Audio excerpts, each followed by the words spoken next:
क्या हुआ इब्राहिम? परेशान लग रहे हैं।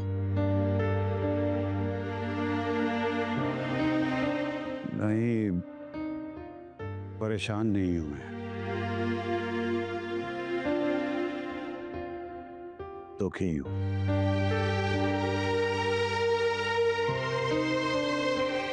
गीती के पास गया तो वो परेशान लगी। मैंने पूछा कि परेशान क्यों हो, तो कहने लगी यही तो मैं चाहती थी।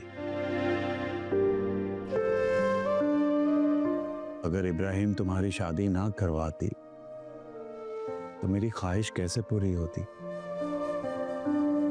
शादी करवाने के बाद मुझे दुख क्यों हो रहा है? मुझे ऐसा क्यों लग रहा है कि मेरे अंदर से मेरा दिल खिंचा जा रहा है।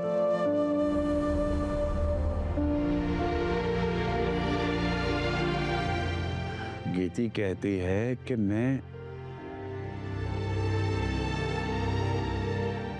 जेलस हो रही, हसद कर रही।